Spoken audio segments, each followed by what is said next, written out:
Today on Real Talk. The retail industry is one of the largest industries in the U.S. Currently, the average shopper will spend approximately $6 million in their lifetime. Materialism is obviously a huge part of our society. What does that mean for our future generations? So we're coming to you with real stories, real issues, and real views from here in the USA.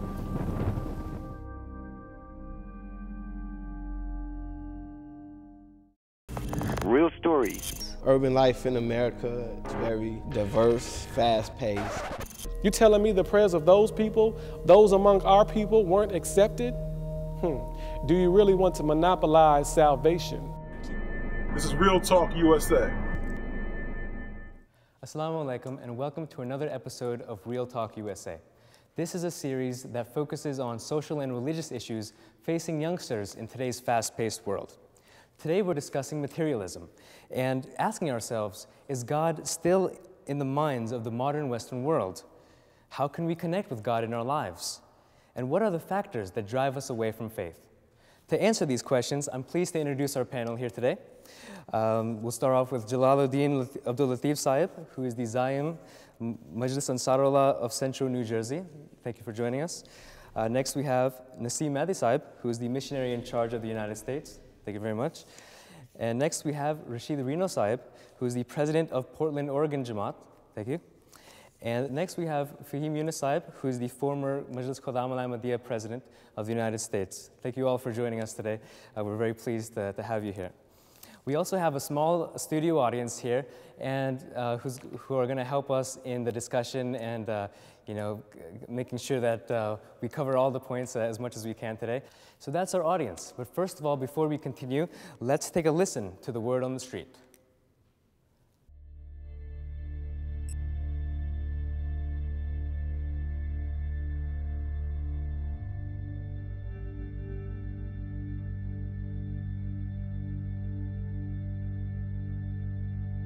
Money, cars, homes. These are some of the list of items that have become markers of success in today's society.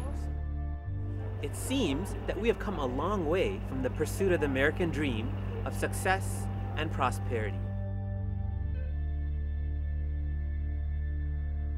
In this day and age, it is becoming rather difficult to maintain a lifestyle full of material possessions. The requirement of keeping up with the Joneses is becoming more and more burdensome, especially through the advance of technology.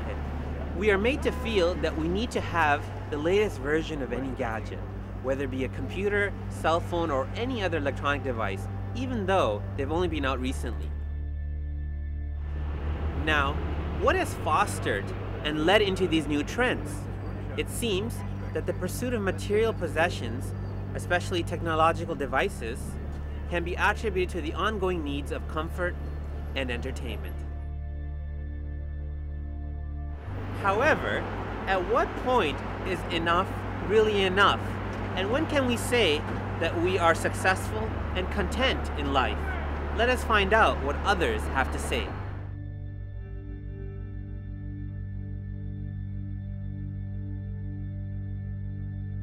What do you need to live comfortably? Money and probably a good job that's paying you at least 6 digits. So at least 100,000 a year? Yes. Food? Maybe more money, of course. Good. Money. No, well, it helps. But a house would be nice also, and some food and a roof and then some money, yeah. A nice place to live. Money. A lot of money. Really? A lot of money. Starbucks? Friends. Probably my family and my friends. Oh, that too, but money. Oh, no, you already said You need money to be comfortable, like living, but you need your family and friends to be there for you when you make all that money because you need to give it to them. Okay. So nice. And what are the things in life that will make it entertaining for you? Food. Food and travel. Music. Being able to go see live concerts. Music. I'm a music fan. I play the guitar myself. I can't live without. Ooh, the beach or the river? Justin Bieber. In my face. And you? Justin Bieber. Now, what are your 3 top possessions that you have all time? Ooh, Probably my purse. And then, geez, I don't know. That's a tough one. You got one out of there. A Two perfect more. little black dress. And probably a really comfortable pair of wedges that I own. my guitar, and my family. Scarf, red dress. Okay. And nice boots. My cell phone. Okay. It's a big one. There we go. My iPad is huge. iPad, okay. And no, my iPod. I want an iPad though. It's You want an third iPad? possession. Okay. And my car. Your car, okay. My home that I own, Okay. my money and investments, Okay. and my third would be my sanity. And lastly, what is your definition of success? Friends, food, and travel. There you go. Him being rich and famous. No, that's. I mean, that's a big success to have, but that's not what I consider success. Success is more, you know, just like whatever your goals are, just achieving them. Probably just security to not be stressing about financials. If you are a good human being, be nice to everybody else, people get nice to you, and then I think you have some self-fulfillment in your life. And that's enough. Good job. As long as I can live a relatively comfortable life, meaning that I can meet the needs of paying all of my bills for the month and still be able to enjoy life, then I'm successful.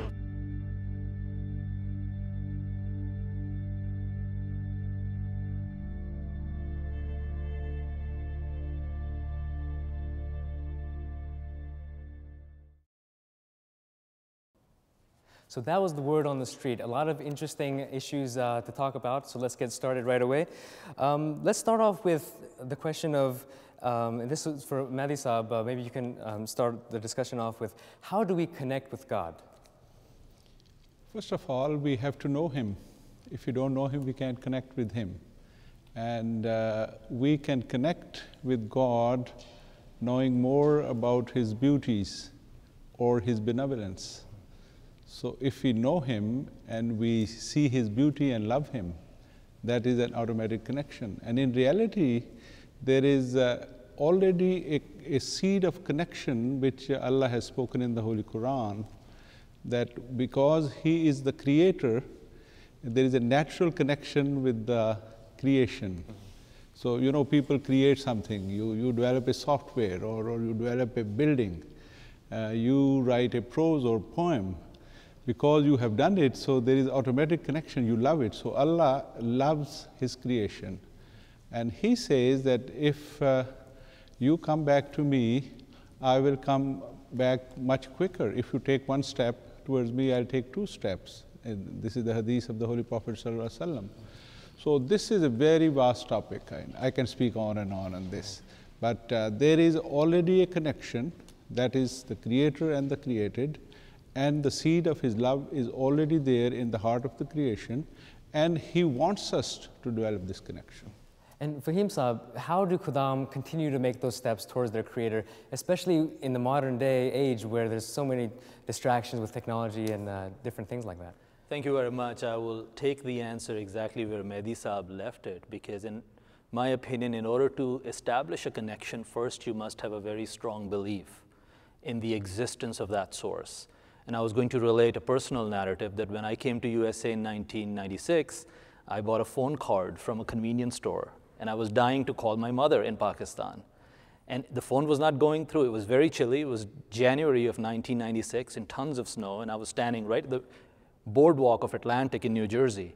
It took me a while. I did not give up because I believed in the technology. I believed there is a mother on the other end waiting for my call. It took me a while to get through, but I did get through. So you'll say, well, how does it apply to our existence of God paradigm? Allah Ta'ala has told us that process, which is salat, 5 times a day. That's a phone call we make to Allah Ta'ala 5 times every day. And if we're not connecting, either there's a problem with our perseverance, or either we really don't believe in it. And I think the Khuddam, alhamdulillah, you know, I felt a lot of them connected through salat with their God and their Creator. Rino Saab, just to add to that, do you think it's easy to establish that connection, especially here in the culture, the American culture, just the distractions of this modern life? What do you think about that? I don't believe it's easy. I believe it takes a lot of persistent hard work, and that is the nature of the salat, is that it's 5 times a day. It's not just something you do every once in a while. You have to constantly work at creating that connection with Allah, and you have to continue to work at it and foster it by reading the Holy Quran and doing, as Mahdi Sahib said, discovering what God is, learning more about Him, and reflecting on what He is. I think I'll take it to the audience now. We'll get some views from audience members. If there's anybody here that wants to add to this, and you know, if if you wanted to say a few words just about what you think regarding, you know, establishing that connection with the Creator and keeping that faith strong. Jazakallah. I think it's a continuous struggle, especially living in this society where there are a lot of distractions out there, beginning from the morning when you go for work or to school, till the time you come back to home.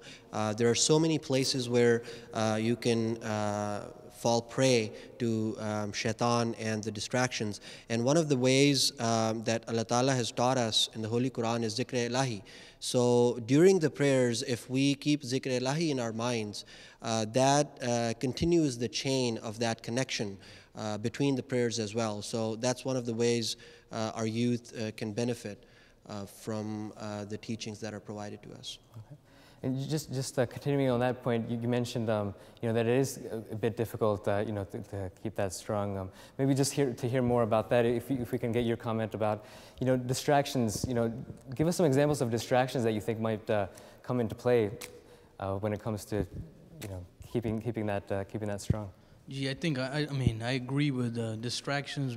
Basically, like if you skip your Fajr namaz in the morning, I think it's like a step, like just like you brush your teeth every morning, you have to do like your prayers. It's like a step. It's part of your life. You have to make sure that you do namaz daily, and skipping it, that's what causes distractions. You won't be focused. It's like you're studying for a test, and if you don't know the answers to a test, you didn't prepare yourself for it.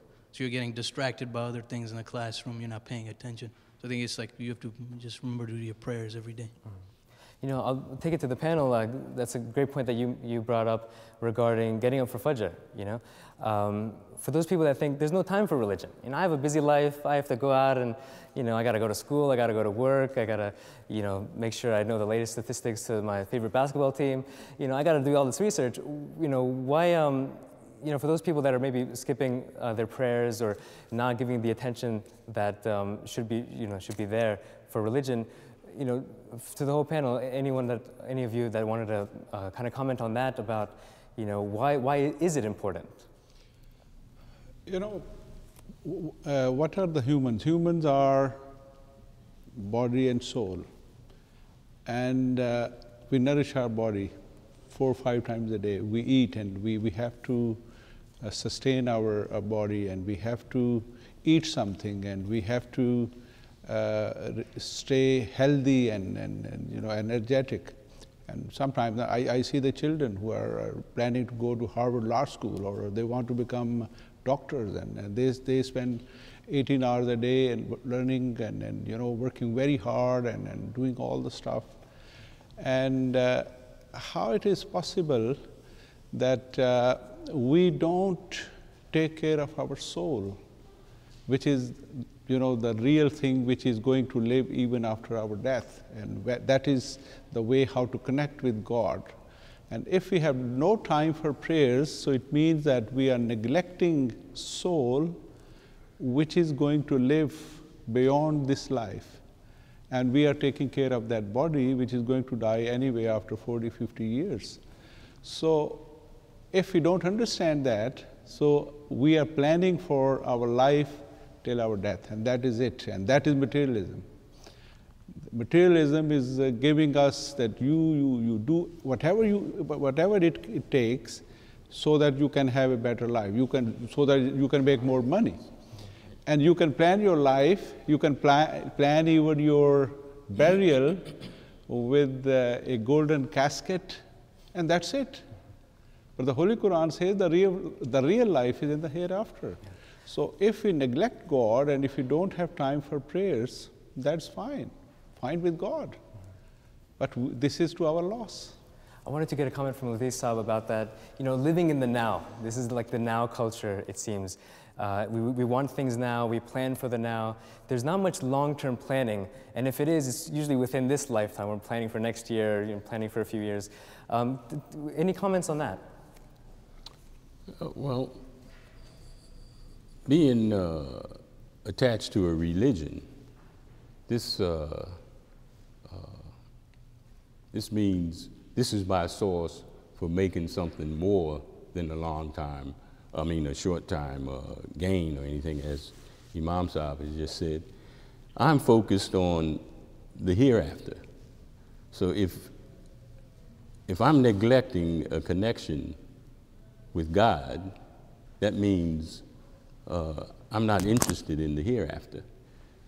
Religion teaches you that you should be looking forward to the hereafter as as a human being, as was just mentioned. This life is constantly moving away from you, and the things you pursue in this world, short time or even long time, if it's pursued a thing of this world, you have to be aware that everything is going to end at one time.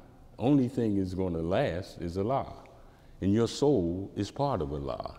That's your journey back to Allah. That's the long term, whether you believe it or not.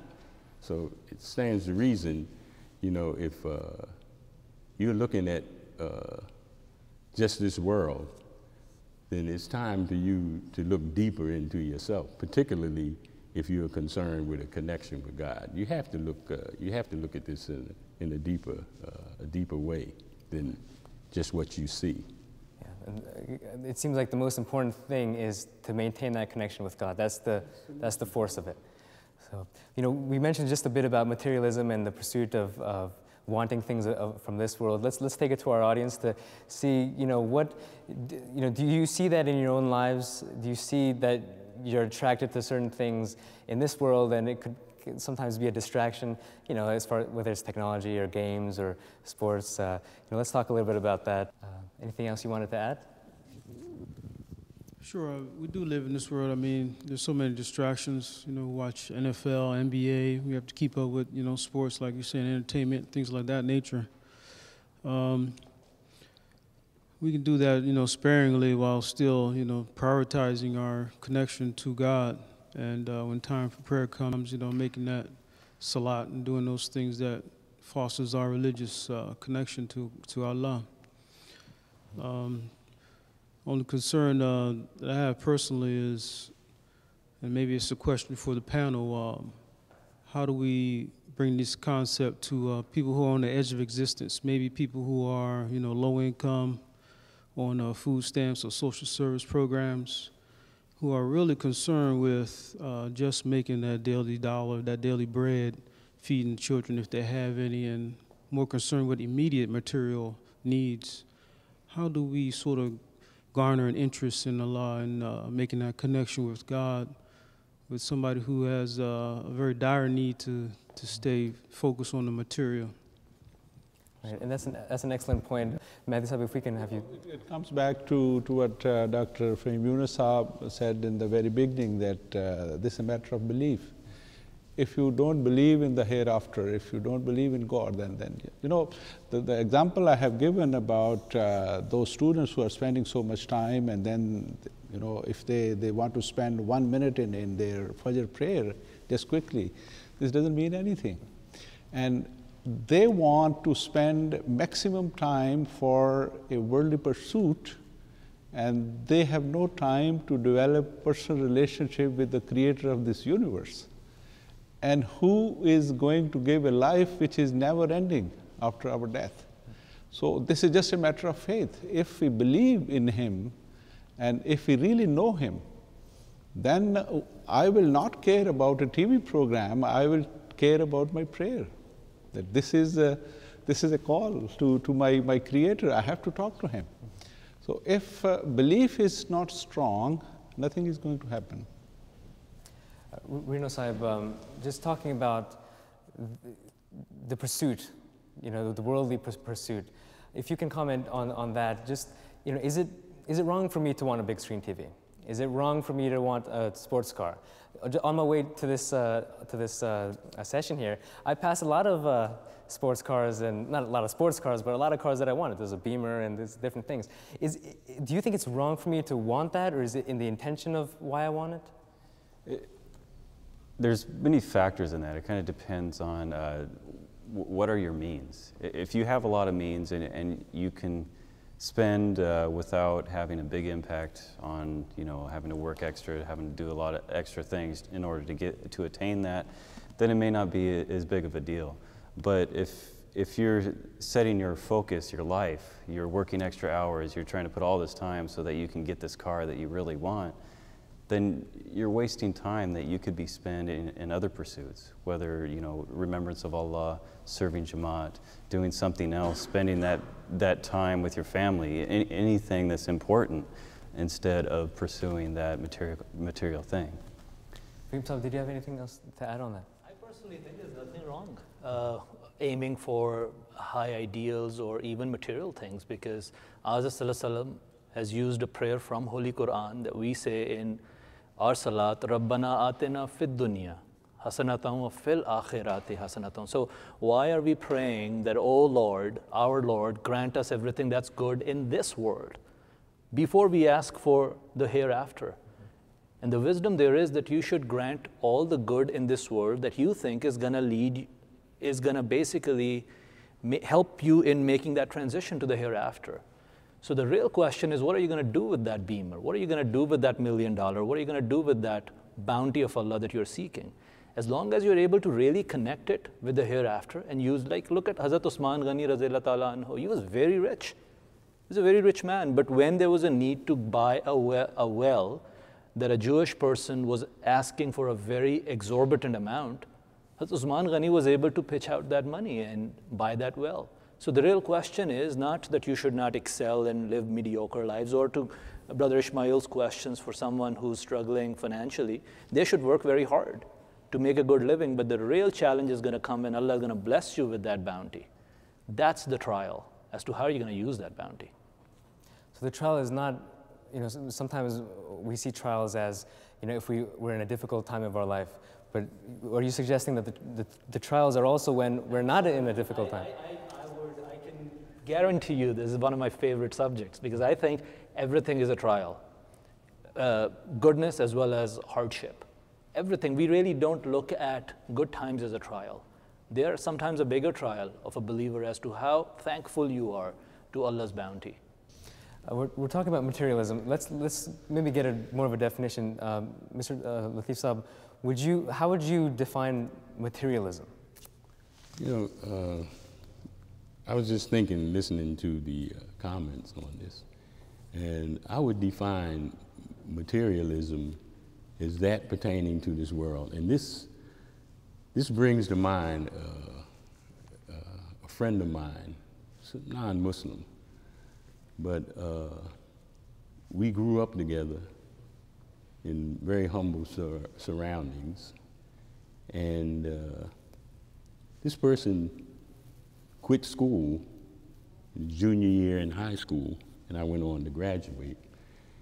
And he pursued, I would say the materialism.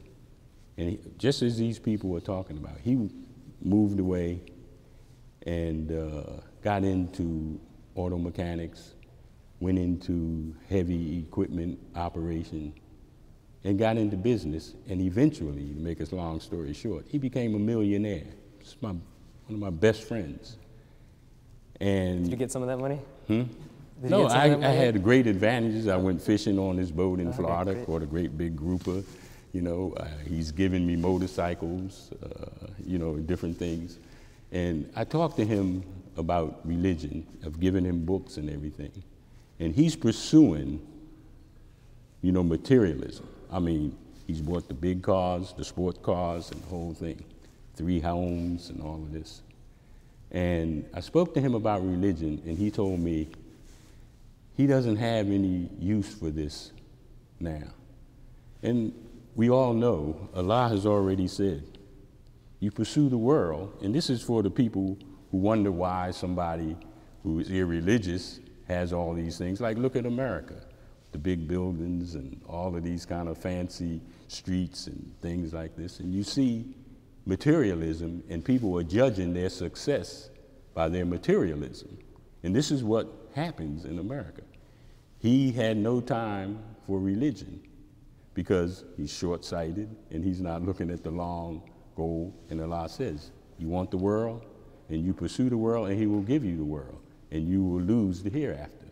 And the hereafter is much more a reward than what this world is. Say, you know, this is something you never seen. This is, you can't imagine what this is.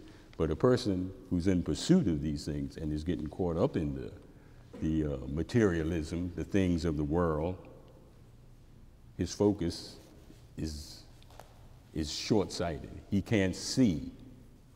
And this friend of mine, he's a good person, gives to charity, helps his family, you know, his extended family and everything. But he said he had no time for religion. So if this is the case, he's not going to get a connection with God. Let's take that to our audience. You made a lot of great comments, and you know, especially regarding planning for the long term, you know, planning for the hereafter. We have a lot of young guys in the audience here, so let's maybe talk about that. You know, do you see this as an issue among your peers of people just focusing on just the now and the, you know, whatever they're currently going through, and not looking at the hereafter? You, sir, in the second row, maybe if we can. Yeah, like oftentimes at school I see my friends and stuff, they keep their desires more in the scope of their lives rather than seeking the satisfaction of their soul. And like Mehdi Saab said, that, you know, the human condition is that we have body and then we have soul. Oftentimes we seek pleasure, or we abide by our pleasures and pains. A lot of times we see our friends do the same things, not keeping that awareness in scope that we come from something, we are a creation, and that ultimately understanding that condition, having awareness of it, is what's going to lead to satisfaction of the soul and appreciating Allah Ta'ala. Okay. You, sir, behind him, if you had anything else to add to that. Jazakallah. So Jalal Saab's story really raised some questions in my mind, and I'm sure others would feel the same way if they think about it. That person that was referred to seems like a hardworking person. He did not cheat to get up there. Seems like a generous person who takes care of his family. One of the underlying theme in the Holy Quran about belief and about good deeds is to believe in the hereafter. Allah Ta'ala says that you don't have to be a Muslim, you can be of any religion as long as you do good deeds and believe in the hereafter. So I guess the question for the panelists would be, if someone does not believe in the hereafter, what is the best argument we can provide so that someone can understand that we don't have to really just spend all our energies and focus on this world alone. There is a world to come. The answer could be different from person to person. You have to know the background of the person. But I mean, knowing that you are all students and you are learned people, just think of the evolution of life on this planet. And it took 1 billion years to develop this life. And the Holy Quran says that the purpose of the creation of everything on this planet is to serve humanity. And humans are the best species, right? Did Allah create humans on this planet and it took 1 billion years and gave them the lifespan of plus minus 100 years? No. So you can use evolution that this requires that there has to be something after this life. Then also the ambitions. You know, when we get older, we have more ambitions to do more. The Holy Prophet ﷺ said that people start loving wealth more when they get older. Because if this urge is not there, they would die. You know, this keeps them alive. And if you see how much a person wants to do in this world, in this short span of time, so this shows there has to be something which is after this life. And the Holy Quran says that that life is never ending, without any restriction on you, without any limitations. And that is never ending. So 1 billion years of evolution, the life on this planet, and this short span of time is to prepare ourselves by following the law of the Holy Quran, or by law given by God through different prophets, and develop a spiritual personality so that when we go to a different dimensions, we'll be able to know what is going on there. So this is a very strong argument which can be given, that it is not possible that after this long evolution, the lifespan is so short. Thank you for those comments. We do have to take a short break, but when we come back, we're going to talk about a Pew survey that was taken recently of the American general public, and there was a focus on religious knowledge.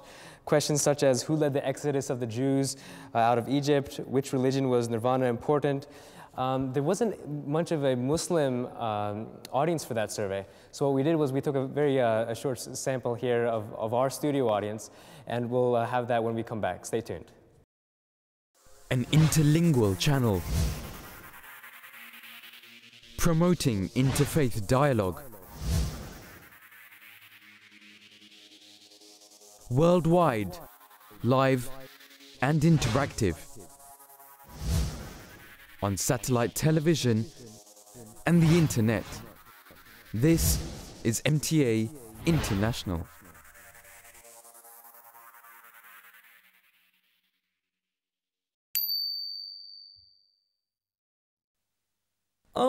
Allahumma salli ala Muhammad wa ala ali Muhammad kama sallaita ala Ibrahim wa ala ali Ibrahim innaka Hamidum Majid. Allahumma barik ala Muhammad wa ala ali Muhammad kama barakta ala Ibrahim wa ala ali Ibrahim innaka Hamidum Majid.